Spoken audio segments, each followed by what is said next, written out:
중세 유럽을 지배하던 두 가지 원리는 크리스트교와 봉건제도인데 이 두 가지는 서로 밀착되어 유지되었습니다. 봉건제도가 지방분권적인 성격을 가진 탓에 각 나라의 왕은 지방에 대한 통제력을 가지지 못했던 반면에 교회 조직은 보편성이란 이름하에 전 유럽에 걸쳐 통일된 하나의 권위 체제로 종교 권력이자 동시에 정치 조직을 만들 수 있었고 그 수장은 교황이었습니다. 그러나 정점을 누리던 교황의 권력은 십자군 전쟁의 패배로 쇠퇴하게 됩니다. 그리고 백년 전쟁 등을 통해 중세 말기 국왕을 중심으로 하는 강력한 중앙 집권적 통일국가들이 등장하게 되자 전 유럽을 하나의 크리스트교 세계관으로 지배하던 가톨릭교회는 그 기반을 상실해가게 됩니다. 이러한 상황을 대표하는 사건이 교황의 아비뇽 유수와 교회의 대분열 등의 사건입니다.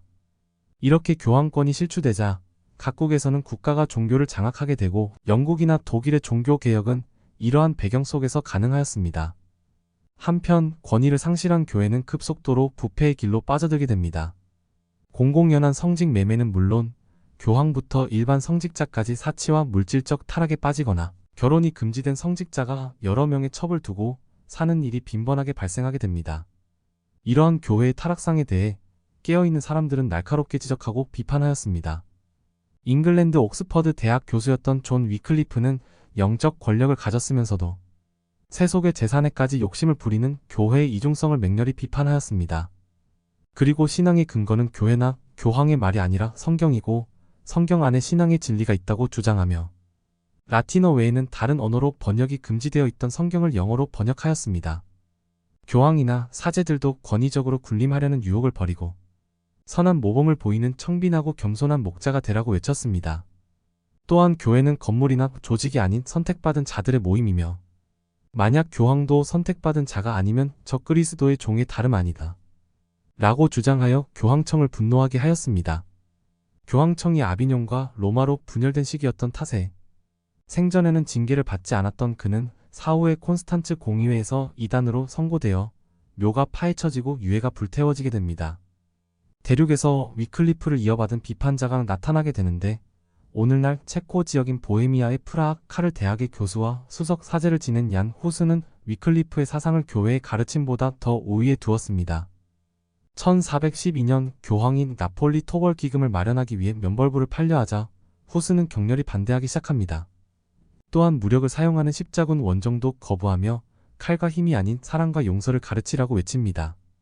더 나아가 초대 교회의 예를 들며 교회의 수장을 교황이 아니라 그리스도라고 가르쳤습니다. 프라하는 한때 신성 로마 제국의 수도였을 만큼 중요한 도시이자 로마 교황청의 앞마당과 같은 곳이었기에 격분한 교황은 그를 파문하고 심지어 그의 출신지인 프라하시까지도 파문해 문자 그대로 저주받은 도시로 만들어버립니다. 그리고 콘스탄츠 공의회로 후스를 소환한 교황은 그를 지하 감옥에 가두고 6개월간 고문한 끝에 이단으로 몰아 화형을 시킵니다. 후스는 화형대에서 이렇게 말한 것으로 전해집니다. 지금은 내가 거위가 되어 불타지만 한 세기 뒤 백조가 출현하여 세상을 바꿀 것이다. 후스와 프라하시에 대한 너무 지나친 처사는 프라하 시민들을 분노하게 만들었고 결국 프라하 시민들은 1419년 대규모 시위를 일으키고 여기에 농민들까지 가세하면서 곧장 시위는 내전으로 확대되게 됩니다.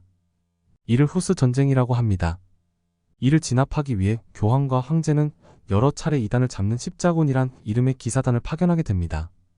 그러나 만만치 않은 후스군의 기세에 놀란 교회 측은 화해에 나선 끝에 겨우 사태를 종결시킬 수 있었습니다. 루터가 종교개혁을 일으키기 딱 100년 전에 일어났던 일입니다.